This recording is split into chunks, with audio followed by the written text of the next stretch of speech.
Bismillahirrahmanirrahim. Assalamualaikum warahmatullahi wabarakatuh. Alhamdulillahirabbil alamin. Wassalatu wassalamu ala asyrafil anbiya'i wal mursalin wa ala alihi wa sahbihi ajma'in, amma ba'd. Rabbi shrah li sadri wa yassir li amri wahlul 'uqdatam min lisani wa yafqahu qawli.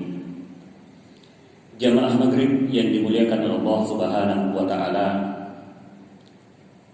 pertama-tama dan paling utama mari kita senantiasa mengucapkan lafaz alhamdulillahirabbil alamin, tanda puji syukur kepada kehadirat Allah Subhanahu wa taala, yang mana alhamdulillah kita masih diberikan hidayah, inayah, wikayah, serta kesehatan dan umur panjang yang dipinjamkan oleh Allah Subhanahu wa taala kepada kita, yang merupakan satu kenikmatan yang kita rasakan pada saat ini, yang dipinjamkan oleh Allah Subhanahu wa taala. Demikian juga salam dan taslim kita peruntukkan kepada junjungan Nabi besar Muhammad Rasulullah sallallahu alaihi wasallam. Nabi yang menjadi suri tauladan, Nabi yang menjadi contoh, Nabi yang menjadi panutan, Nabi yang menjadi uswatun hasanah, sehingga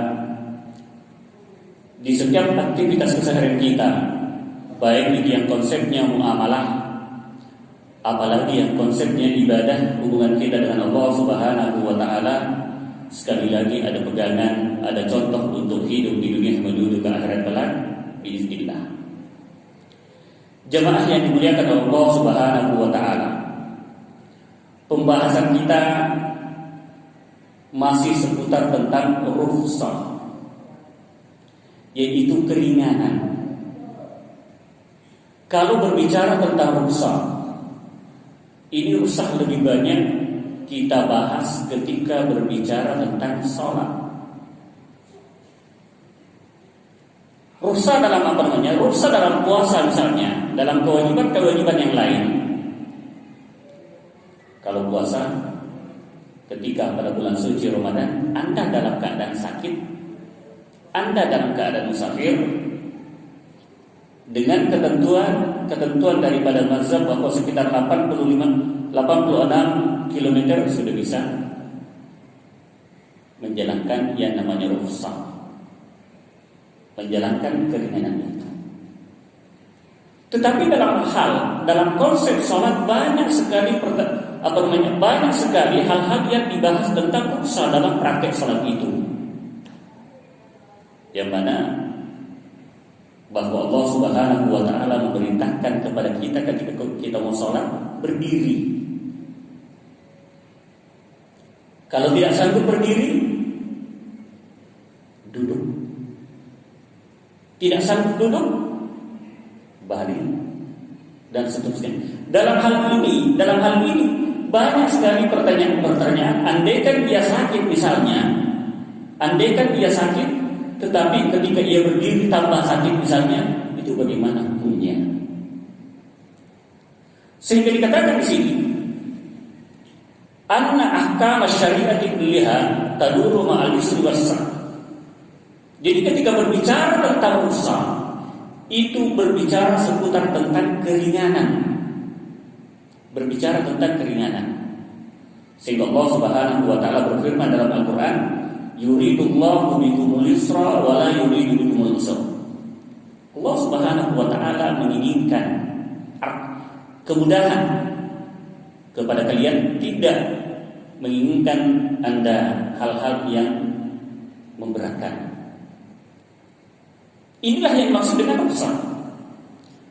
Maka dikatakan di sini bahwa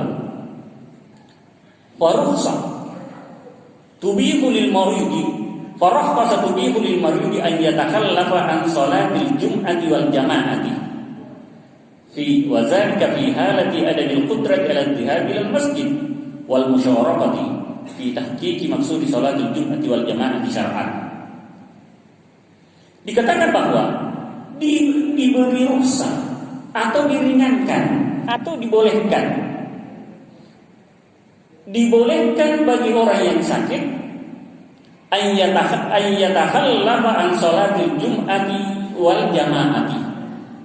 Dalam keadaan sakit, mungkin ia tidak sanggup untuk bangun, tidak sanggup untuk ke masjid, ia dibolehkan, diberi keringanan untuk tidak hadir pada sholat Jumat. Demikian juga pada sholat jamaah.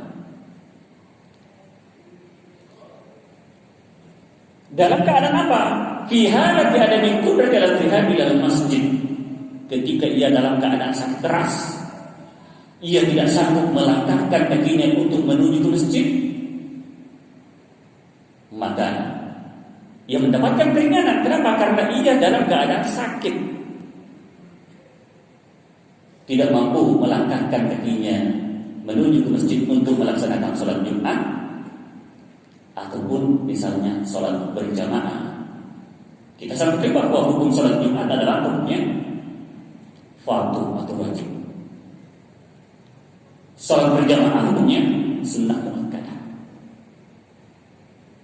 Tapi dalam keadaan sakit keras memang betul-betul tidak mampu melangkahkan kakinya untuk menuju ke masjid, ada keringanan. Ada keringanan. Maka Bapak Ibu yang saya muliakan, amma binisbati lima akhir sholat pada orang fasal Islam lil maridi fi tarki ayyi syartin min syara'itiha wa ruknin min arkaniha katarkil qiyami awil qu'udi liman ajaza anhu aw la yastati'u an yakuma bihi illa bi masyaqqatin balighatin. Jadi dalam hal sholat, kita harus mengetahui bahwa dalam sholat itu ada yang disebut syarat dan ada yang disebut rukun. Pelaksanaan sholat ada rukun sholat dan ada syarat sholat. Apa contohnya misalnya syarat sholat? Pernah kita bahas di sini bahwa di antara syarat sholat itu yaitu berwudu. Betul Pak ya? Berwudu. Ketika Anda dalam keadaan sakit keras, Anda boleh meninggalkan syarat itu, mengganti dari wudu ke tayamum. Itu tayamum. Yang mana tayamum ini menggunakan dengan debu. Jadi ini adalah merupakan satu keringanan. Demikian juga boleh meninggalkan yang rukun. Ketika dalam keadaan sholat boleh meninggalkan yang rukun ketika dalam keadaan sakit. Contohnya apa? Mohon maaf ya. Mohon maaf izin. Bahwa berdiri adalah bagian daripada rukun sholat. Berdiri adalah bagian daripada rukun sholat. Ruku sujud bagian daripada rukun sholat. Tetapi ketika Anda tidak mampu berdiri, nampak di sana ada kursi, berarti itu ada orang yang pakai kursi itu sholat tadi kan? Ini buktinya bahwa Islam itu Allah Subhanahu wa taala tidak memberatkan kepada hambanya kecuali sesuai dengan kemampuannya. Allah Subhanahu wa taala tidak pernah memberatkan kita. Tidak pernah memberatkan kita kecuali sesuai dengan kemampuan kita. Yang mana kita sampai bahwa ketika mau melaksanakan sholat di antara rukunnya itu berdiri. Ada beberapa namanya kursi itu artinya satu keringanan. Dan Masya Allah DKI Masjid paham betul bahwa apa yang dimaksud dengan rusak ketika Anda tidak mampu berdiri. Salah satu rukun daripada sholat ini, DKM Masjid menyiapkan yang namanya kursi. Kalau tidak mampu berdiri, silahkan duduk untuk melaksanakan sholat kita. Jadi dalam keadaan masyaqqah, dalam keadaan susah atau dalam keadaan sakit, diperbolehkan meninggalkan yang namanya syarat. Tadi boleh meninggalkan wudu, ganti dengan tayamum. Yang mana tayamum ini? Gini, buka, tepok, baru ini lagi, begini, selesai. betapa mudahnya ketika kita memahami konsep daripada ajaran Islam itu. Yang tadinya rukun, bahwasanya yang disebut dengan rukun, ketika kita dalam keadaan sehat walafiat tidak melakukan yang namanya rukun dengan secara sengaja, maka otomatis salatnya tidak sah. Tetapi dalam keadaan masyakka, dalam keadaan sakit, itu dibolehkan. Bapak Ibu yang saya muliakan, Masya Allah, agama begitu mempermudah, Allah Subhanahu wa Ta'ala mempermudah begitu hambanya. Kata qiyami al-qu'udi liman ajaza anhu, boleh meninggalkan yang namanya qiyam, berdiri, atau misalnya tidak sanggup berdiri boleh duduk, kalau tidak sanggup duduk boleh ala jambing, boleh ia berbaring. Nanti kita akan lihat ketika ia sakit keras dalam keadaan tidak mampu menggerakkan badannya, ketika ia mau sholat, arah sholatnya bagaimana? Ini Masya Allah. Makanya saya katakan, berbicara tentang rukhsah dalam hal sholat, banyak sekali hal-hal yang dibicarakan dalam hal sholat tentang rukhsah. Nah, ada tidak dalilnya pembahasan tentang rukhsah ini? Banyak sekali Bapak Ibu yang saya muliakan. Baik itu dalilnya dari Al-Quran, baik itu dalilnya dari As-Sunnah, baik itu dalilnya secara ijma', yaitu kesepakatan para ulama. Allah Subhanahu wa Ta'ala berfirman dalam Al-Quran, qala Allah Ta'ala, alladzina yazkuruna Allah qiyaman wa qu'udan wa ala junubihim wa yatafakkaruna fi khalqis samawati wal ardh rabbana ma khalaqta hadza batila subhanaka faqina adzabannar. Yaitu orang-orang yang mengingat Allah Subhanahu wa Ta'ala. Alladzina yazkurunallaha, yaitu orang-orang yang mengingat Allah Subhanahu wa Ta'ala dalam posisi qiyaman, dalam posisi ia berdiri, wa qu'udan, duduk, wa ala junubihim, dan ia dalam keadaan berbaring. Jadi sudah disebutkan 3 hal ini, bahwa bagi orang-orang yang mengingat Allah Subhanahu wa Ta'ala, baik dalam keadaan berdiri, wa qu'udan, tidak sanggup berdiri boleh duduk, tidak sanggup duduk, wa ala junubihim, boleh berbaring. Artinya mengingat Allah Subhanahu wa Ta'ala jangan pernah lengah dalam keadaan berdiri, dalam keadaan duduk, dalam keadaan berbaring. Sehingga dikatakan wa yatafakkaruna fi khalqis samawati wal ardh, dan dia berpikir betapa agungnya, betapa besarnya Allah Subhanahu wa Ta'ala menciptakan langit dan bumi, menciptakan langit dan bumi beserta isinya. Kalau tidak salah pernah kita bahas bahwa Allah Subhanahu wa Ta'ala menciptakan langit dan bumi dalam proses fisik tadi ayamin, dalam proses 6 hari. Dalam proses 6 hari.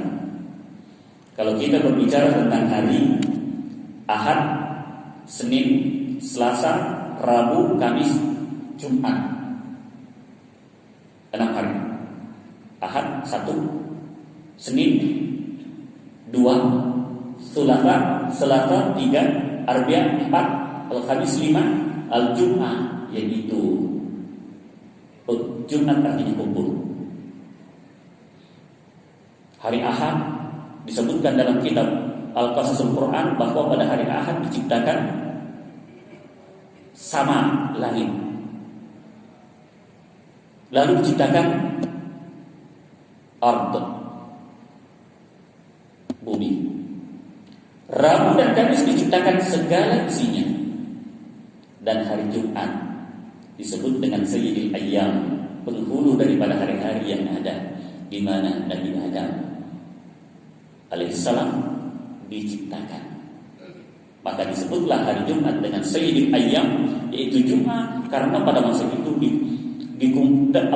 selesailah bagaimana proses penciptaan Nabi Adam, baik jasadnya ataupun begitu pula dengan peniupan ruhnya. Makanya disebut dengan hari Jumat dengan Sayyidil Ayyam. Artinya ini adalah memikirkan untuk mendekatkan diri kepada Allah Subhanahu wa taala, sehingga ia mengucapkan Rabbana ma khalaqta hadza batila. Ya Allah, ya Tuhanku, tidaklah Engkau menciptakan ini batila, dengan sia-sia. Rabbana ma khalaqta hadza batila, ya Allah, ya Tuhanku, tidaklah Engkau menciptakan langit dan bumi dengan sia-sia begitu saja. Subhanak, Maha suci Engkau. Faqina adzabannar, jauhkanlah kami dari api neraka. Jauhkanlah kami dari api neraka. Artinya ayat ini menunjukkan dibolehkannya seseorang ketika dalam keadaan sakit boleh tidak berdiri ketika ia mau sholat, dalam artian boleh meninggalkan yang rukun. Kalau ia tidak sanggup berdiri boleh duduk, kalau ia tidak sanggup duduk boleh baring. Nanti akan masuk. Kalau tidak sanggup lagi berbaring, betul-betul ini. Bahkan ulama mengatakan boleh ima. Ima artinya boleh dengan isyarat, biqalbihi, dengan hatinya. Kenapa demikian? Karena dikatakan bahwa salat tidak pernah gugur kewajibannya. Sejak kita mukallaf, sejak kita balik akil balik, tidak pernah gugur kewajiban salat itu selama masih ada nafas dan ia dalam keadaan sadar. Tidak pernah gugur. Sehingga sering saya katakan bahwa hidup pun kita, mati pun kita, salat itu tidak pernah gugur. Salat tidak seperti dengan kewajiban-kewajiban yang lain. Contoh, haji diwajibkan. Hukumnya wajib apa? Salat. Apa namanya haji? Wajib ya? Wajib. Bagi orang yang mampu. Bagi orang yang mampu. Tapi jika hilang syarat mampunya, artinya tidak mampu, berarti gugur kewajibannya. Artinya diberi keringanan. Jangan pula paksakan. Pokoknya saya harus berangkat, pinjam pun saya harus berangkat. Jangan sampai Anda tidak mampu. Jangan sampai Anda memaksakan kemampuan itu. Demikian juga zakat. Apabila cukup rukun syaratnya dan nisabnya, keluarkan zakatnya. Tetapi andaikan barang itu tidak cukup nisabnya atau hilang salah satu rukunnya, contoh belum sampai setahun misalnya, kalau itu berbentuk barang, maka tidak diwajibkan untuk mengeluarkan zakatnya, kecuali zakat. Sekarang ada yang disebut dengan zakat profesi, kecuali dengan seperti pertanian dan seterusnya. Tetapi yang namanya sholat tidak pernah gugur. Bapak Ibu yang saya muliakan, Anda sakit, tidak sanggup berdiri, duduk. Anda tidak sanggup duduk, silakan berbaring. Anda tidak mampu secara berbaring, boleh dengan isyarat, dengan hati. Kalau sudah tidak mampu lagi, berarti kecuali akalnya sudah tidak berfungsi lagi, seperti orang gila. Coba orang gila tidak diwajibkan sholat banyak. Al-majnun hatta yafiqah. Orang gila sampai ia sadar, tidak diwajibkan salat. Orang tidur hatta yastayqadha. Orang tidur sampai ia terbangun. Apalagi anak-anak sampai hatta yabluga, sampai ia balik. Artinya kalau syarat-syaratnya ini tidak ada, tidak dibebankan. Tidak dibebankan yang namanya taklif dari Allah Subhanahu wa taala. Ayat yang kedua yang menjelaskan bahwa Allah Subhanahu wa taala memberikan keringanan terhadap hambanya, la yukallifullahu nafsan illa wus'aha. Allah Subhanahu wa taala tidak memberatkan hambanya kecuali kemampuan daripada hamba tersebut. Fal ayatu tabayyana anna al-insana mukallafun bima fi maqdurihi wa min zalik salatul marid. li'annaha syuri'at lidaf'il masyaqqati syadida 'anil maridi athna qiyamihi bi'adhal shalah. Jadi ayat ini menunjukkan keringanan terhadap orang yang dalam keadaan masyaqqah, dalam keadaan sakit. Sehingga dalam as-sunnah dikatakan an Umrani bin Hasan radhiyallahu anhu qala kanat biya bawasir. Jadi sahabat dari Umar, ia menyampaikan bahwa saya pernah bawasir, ambeien, mohon maaf. Bawasir, mohon maaf, ambeien. Fasa'altu Rasulullah SAW anis-salati. Saya mendatangi, saya bertanya kepada Rasulullah SAW tentang penyakit saya. Apa kata Rasulullah? Faqala sholli qaiman. Salat dengan keadaan berdiri. Salat dengan keadaan berdiri. Fa in lam tastati' fa qa'idan. Apabila Anda tidak sanggup berdiri karena kamu tadi mengatakan Anda dalam keadaan sakit, fa qa'idan, duduklah. Fa in lam tastati' fa ala janbin. Apabila kamu tidak mampu duduk lagi, fa ala janbin, berbaringlah.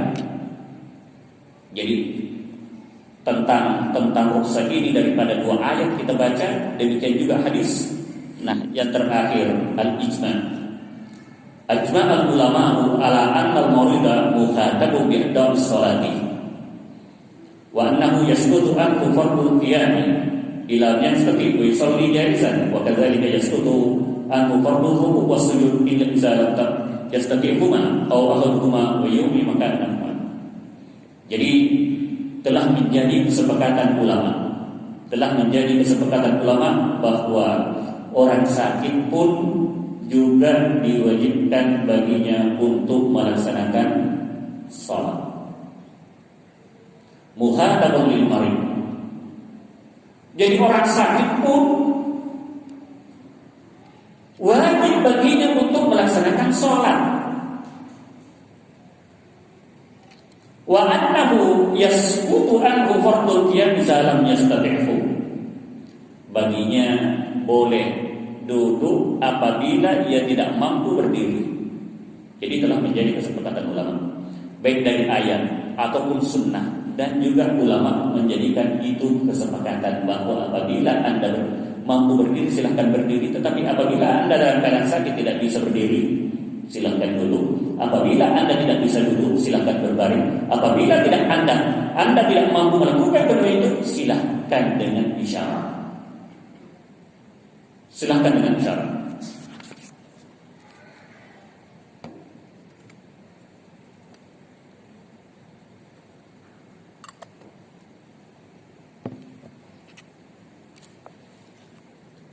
Maka di sini ada beberapa penerapan untuk melaksanakan sholat ketika dalam keadaan uzur.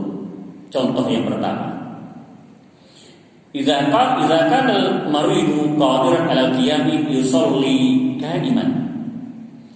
Fa idza ajaza 'an al-qiyam yusalli qa'idan bi ruku'in wa sujudin. Fa idza kana al-musalli yastati'u ar-ruku' wa sujud falyarqa wal yasjud. Wa idza lam yastati' salli ima'an ma ajaza anhu wa yakunu imamuhu lis-sujudi akhfad min imanihi lirruku'i. Jadi dikatakan apabila seseorang melaksanakan sholat, ia mampu berdiri silakan berdiri, sujud silakan sujud, rukuk silakan rukuk. Tetapi apabila Anda tidak mampu melakukannya seperti itu, wa idza lam yastati' shalli ima'an ma ajaza anhu. Apabila Anda tidak mampu melakukan hal-hal itu, Anda boleh melakukan dengan isyarat. Tidak mampu berdiri tapi dia tidak mampu sujud. Berdiri tidak mampu sujud, ruku dulu mungkin ini sakit misalnya, silahkan. Tidak perlu rapat seperti orang yang dalam keadaan sempurna. Itu yang dimaksud dengan isyarat. Demikian juga ketika dalam keadaan sujud tidak mampu merapatkan misalnya bagian hidungnya mungkin karena lecet, boleh. Bagian jabahnya, bagian ini saja. Nanti kita akan bahas juga itu. Artinya betul-betul apa namanya? Islam tidak pernah memberatkan hambanya kecuali sesuai dengan kemampuannya. Yajuzu lil musalli an yusalli ala ayyi sifatin yastati. Jadi ketika ia tidak mampu, misalnya ia tidak mampu berdiri, ia hanya mampu duduk, tidak mampu duduk dengan kursi, maka ia boleh duduk murabba'an. Imma mutarabba'an aw wadi'an yadayhi ala rukbatayhi. Seperti bapak dalam keadaan duduk sila, ya Pak ya. Bapak dalam keadaan duduk sila seperti Pak Ketua duduk dalam sila. Boleh melakukan sholat dalam keadaan duduk, meletakkan tangannya di atas rukbatayhi, pahanya. Boleh. Dalam keadaan bersila begini. Boleh juga begini. Boleh juga dalam bentuk duduk tasyahud. Model tasyahud kalau misalnya boleh juga seperti itu. Mau duduk bersila kalau itu yang lebih selesa, lebih enak rasanya kalau duduk bersila, silakan. Mau duduk seperti orang dalam keadaan bertasyahud, boleh juga. Ustaz, kaki saya tidak mampu lagi dibengkokkan, mau duduk secara bersila ataupun duduk bertasyahud, selonjorkan kaki. Kalau memang sampai di situ tidak apa-apa. Tidak apa-apa. Kenapa? Karena itulah Islam tidak memberatkan kecuali sesuai dengan, tidak memberikan beban kecuali sesuai dengan kemampuan hamba Allah Subhanahu wa taala. Idza ajasal maridu an yaqiyani istiqlalan walakin yaqdiru alaihi mustamidan ala hajidin aw qasa aw nahwi salik. Apabila seorang hamba ia sakit, ia tidak mampu berdiri secara normal, tetapi ketika ada pembantu di sampingnya, contoh misalnya ia bisa sholat Allahu Akbar bersandar di tiang di sampingnya, atau pakai tongkat, mustanidan ta'ayyan alaihi qiyam mustanidan bi annahu yu'addu fi hadhil halati mustati'an 'alal qiyami. Ia termasuk orang yang mampu berdiri. Tetapi jika tidak ada penopang, ia tidak mampu berdiri, maka ia boleh duduk. Tapi jika ia mampu berdiri dengan memakai tongkat misalnya, sebaiknya ia berdiri karena ia masih sanggup berdiri. Ia masih sanggup. Oleh itu, sebaiknya ia berdiri kalau ia sanggup berdiri, meskipun memakai alat pembantu. Udahlah, minta tolong dikosongkan tempat ini, saya mau berdiri sholat di sini karena saya masih bisa berdiri. Nanti dekat dengan tiang saya sholat, sebaiknya ia tetap berdiri. Kenapa? Karena ia masih sanggup berdiri. Wa fi halatil istita'ati la yasqutu anhu. Kalau ia sanggup berdiri maka tidak jatuh baginya untuk tidak berdiri, maka ia tetap diwajibkan berdiri, li'annahu ruknun min arkanis sholati, karena berdiri adalah bagian daripada rukun salat. La tasihu illa bihi, tidak sah kecuali dengan berdiri itu selama ia mampu berdiri jika ada penopang. Kalau sama sekali tidak mampu berdiri lagi, tidak apa-apa, duduk saja. Pakai kursi. Kalau tidak sanggup kursi, boleh duduk seperti apa yang kita tadi bahas. Mudarabah, boleh bersila. Boleh duduk seperti orang yang dalam keadaan tasyahud, tidak sanggup kakinya dibengkokkan, boleh duduk berselonjor, tidak apa-apa. Tidak apa-apa. Itulah yang dimaksud dengan rukhsah dalam penerapan rukhsah dalam hal salat. Wa hadza ma dhahaba ilaihi al-Hanafiyyah wa Syafi'iyyah wal Hanabilah. Pendapat ini dipegang oleh Imam Asy-Syafi'i, mazhab kita, mazhab Imam Abi Hanifah, dan mazhab Imam Ibnu Hanbal kecuali Imam Malik. Jadi lebih banyak yang mengesahkan pendapat ini.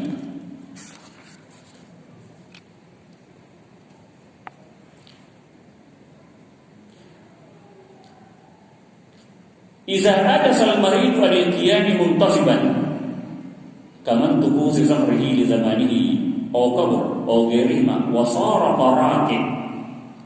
Jadi kalau misalnya mungkin orang tua sudah bongkok caranya jalan seperti orang sujud, seperti orang rukuk, mohon maaf, terkadang kita dapat begini Pak ya. Jadi mungkin karena namanya tua, sudah tua betul, seperti maka ketika jalan seperti ia dalam keadaan rukuk tidak mampu berdiri secara penuh lagi. Bagaimana dengan ini? Wasara qaraqi fayalzimuhul qiyamu ala hasbi imkanihi.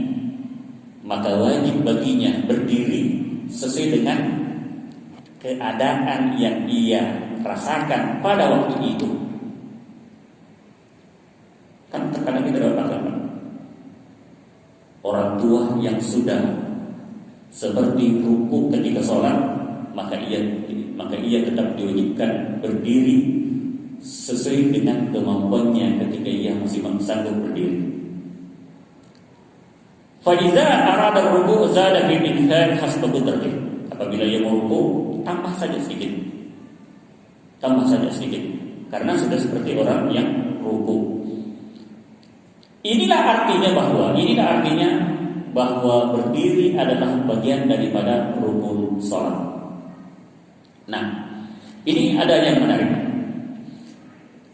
Idza ada salmaridu al-qiyami bisa bagi shaumi Ramadan wa shalla qa'iman lahikahu sel-sel borboreh.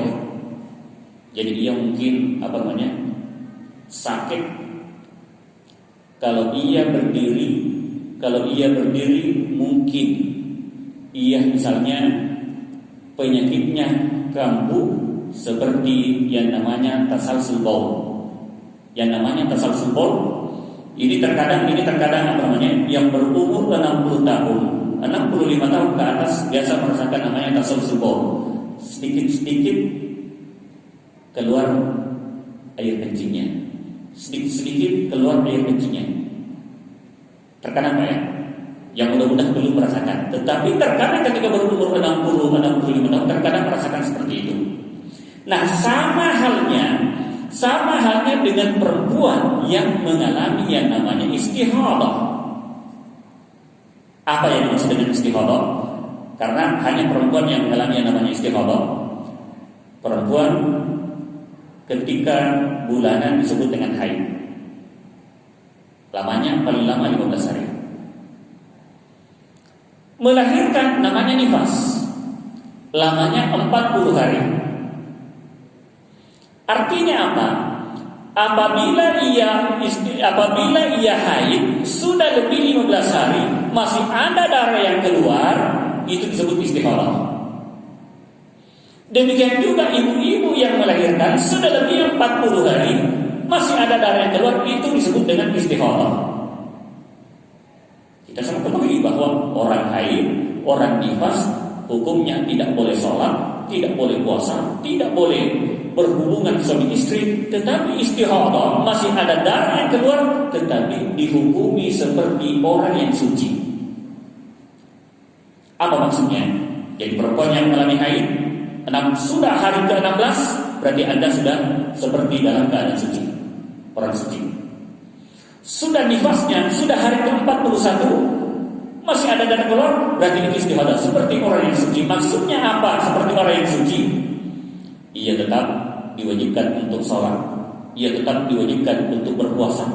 Boleh melakukan hubungan suami istri? Boleh.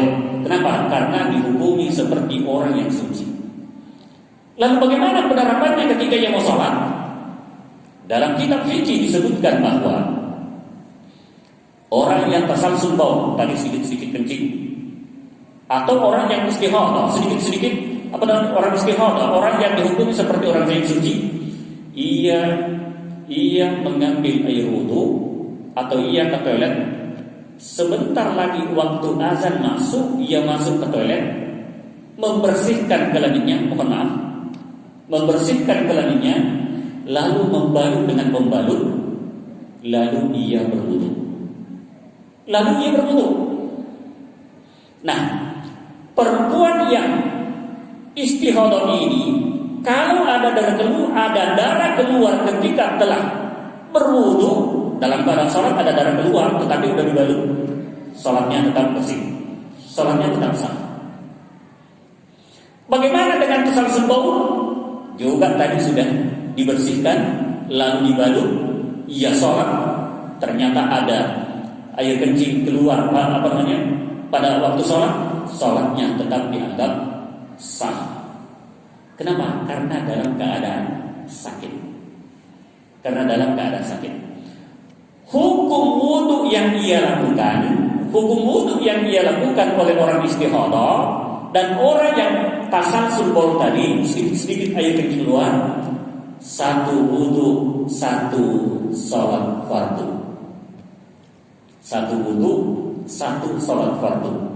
Jadi contoh tadi misalnya, mohon maaf kalau ada tadi mengalami misalnya seperti itu, dulu untuk tunggu sholat isya, nah sebaiknya ia diwajibkan keluar lagi untuk membersihkan kelaminnya, baik itu yang istihadah ataupun tasalsul baul, lalu ia berwudu untuk melaksanakan sholat fardu isya. Jadi satu wudu, satu sholat fardu. Baik Bapak Ibu yang saya muliakan, sebelum saya lanjutkan, ini masih banyak mungkin saat kita berdiskusi atau ada hal-hal yang kita perlu diskusikan, saya silakan. Ya.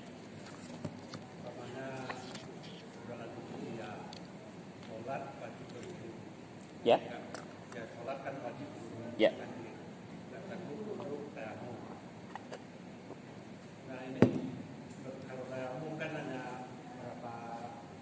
Muka dan tangan. Ya. Nah, seandainya seperti yang baru saja dibilang bahwa air itu sangat kecil, itu kemana itu harus dimandikan dulu? Bagaimana maksudnya tadi? Ya, lanjut usia. Sudah nggak sanggup untuk hanya berbaring. Ya. Kalau berbaring satu-satunya untuk itu kan tayamum. Ya. Nah, tayamum sedangkan tayamum cuma tangan dan muka. Ya. Yang bagian bawah istinjaknya lagi. Ya. Sekarang sudah ada yang disebut dengan pampers dewasa. Ada Pak ya? Sekarang sudah ada yang disebut dengan pampers dewasa.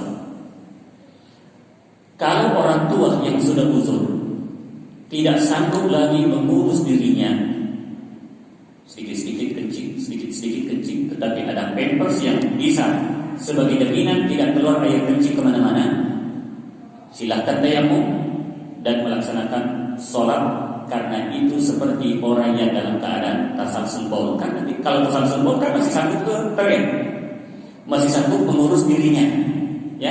Tetapi kalau sudah kalau sudah uzur tidak mampu itu lagi, dan misalnya kecuali ada keluarganya yang bisa mengurus mau sholat lagi mendekat waktu sholat, ada yang menggantikan, itu lebih afdal. Tetapi kalau memang sudah tidak ada lagi yang bisa mengurus, misalnya kita kalau mohon maaf namanya di UGD misalnya kan, masih kita dalam keadaan sadar, tetapi ini dalam keadaan bernajis. Kalau tadi sudah pakai yang namanya pampers dewasa, itu bagian daripada seperti orang yang dalam keadaan tasalsul baul ataupun orang dalam keadaan istihadah. Wallahu a'lam bishawab. Terima kasih. Yang lain silakan.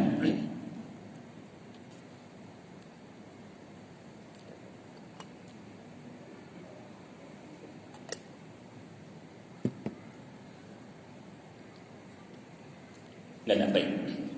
Pak Tuan silakan. Yang tadi yang keringanan dari sholat yang nggak bisa, yang kayak kursi dari tadi, kan mungkin dia bisa berdiri, terus mampunya duduk di kursi, tapi tidak mampu duduk karena mungkin gangguan kakinya tak patah atau apa. Ya. Mungkin berdiri dia bisa, tapi kadang-kadang dia bisa nggak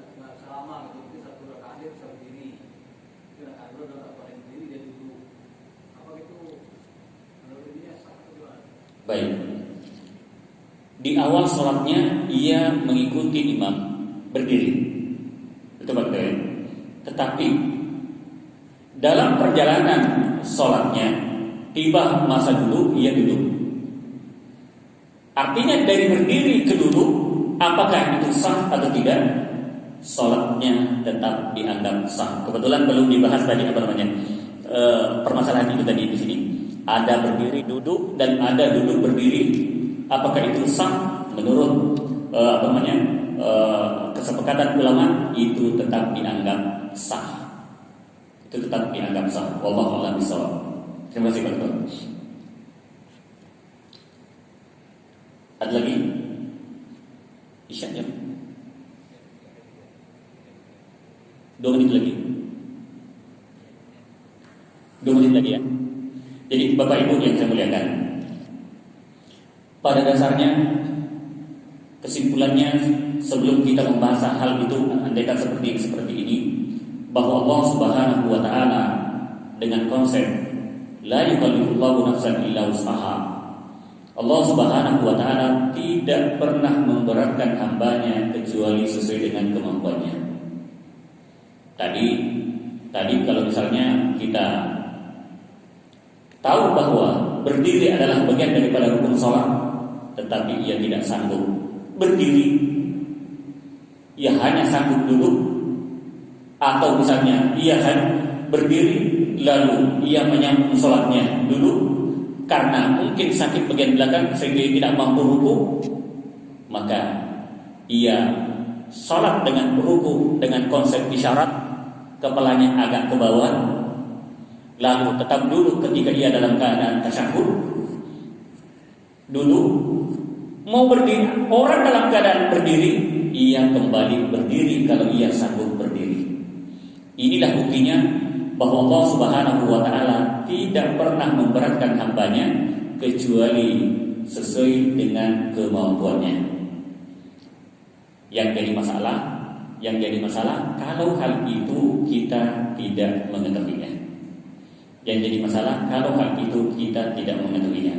Maka saya ulangi bahwa yang namanya sering kencing tasalsul bau atau orang istihadah, silahkan melakukan yang namanya pembersihan, lalu dibalut, lalu berwudu, silahkan sholat ketika ada air, ketika darah keluar ketika dalam keadaan sholat, atau ketika ada kencing yang keluar ketika kita dalam keadaan sholat, sholatnya tetap dianggap sah. Karena kita dalam keadaan udzur, kita dalam keadaan sakit, maka itu adalah bagian daripada keringanan yang diberikan oleh Allah Subhanahu wa taala kepada hambanya. Demikian mudah-mudahan apa yang kita bahas pada hari ini ada manfaatnya. Saya ingin mengucapkan Assalamualaikum warahmatullahi wabarakatuh.